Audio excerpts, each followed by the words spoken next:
7:17 right now. It is a Thursday tradition right here on Wake Up Today, answering your medical questions and concerns. And here to do that is Dr. Kalani Brady from the John A. Burns School of Medicine. Good morning, doctor. And good morning, Christine. Thank you for bringing your holiday spirit, your festive tie. Oh, yes. Ready? One of many for this month. I'm glad because you're actually the first guest to wear something festive this season. Oh, my. So thank you. Thank you. All right, we've got pages to go through. You ready? Ready. Okay, first question. I've had a cough for a week now. How long should I wait before taking a flu shot? Usually, the cough may last several weeks, so you don't want to delay the flu shot until the cough is over.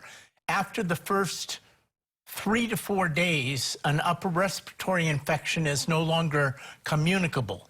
And if you don't have a fever, the flu shot is in the works for getting it. It's definitely flu season as well as cold season, and be sure to get your flu shot. Okay, the next caller says, throughout the day, my legs are usually swollen. My blood pressure is excellent on amlodipine. Pressure socks have been recommended. What are your thoughts? Amlodipine is a generally good blood pressure medication, but one of the side effects of that medicine is swelling of the feet. So especially if the feet are down and you don't have the ability to elevate them above the heart, then amlodipine might not be the right choice for you. So I would, first of all, cut back on the salt if any further cutback is possible. Use the pressure stockings, elevate the legs, and then talk to your doctor about whether amlodipine should be switched to another medication. Okay. Another viewer says, every morning I take Metamucil and prune juice, but it takes 4 to 5 days before a bowel movement, and it's always hard. Should I double the Metamucil?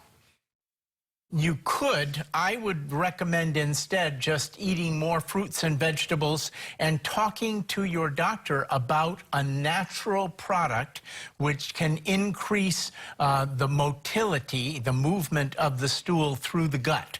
That may be more effective than increasing the Metamucil. You can have too much of a good thing. All right, another caller says, I stopped smoking more than 10 years ago. A recent chest x-ray showed conditions compatible with emphysema. What treatments are there? Am I doomed? First of all, you're not doomed. Good. Secondly, congratulations on stopping smoking. You obviously have prolonged the progression of emphysema, and there are medications if you have symptoms. Some people don't yet need medications for emphysema, so you may be able to live a normal life. Don't be scared of the x-ray report alone. Your doctor will know the medicines which will help you and can prescribe them when the time is right. Next question. What can I do with swallowing difficulties when I lay down at night? Is this related to postnasal drip? It could be, Christine. It could also be other swallowing dysfunctions, such as gastroesophageal reflux disease, which gets worse when we lie down, and it causes gastric contents and acid to reflux up into the throat and causes a cough. So I would see the doctor, who will get a good history and do an exam and maybe get some tests on swallowing and make recommendations depending on the diagnosis. Okay, and you'll be back in our next half hour with more. We got a lot of questions, so you got a lot of answers coming up, right?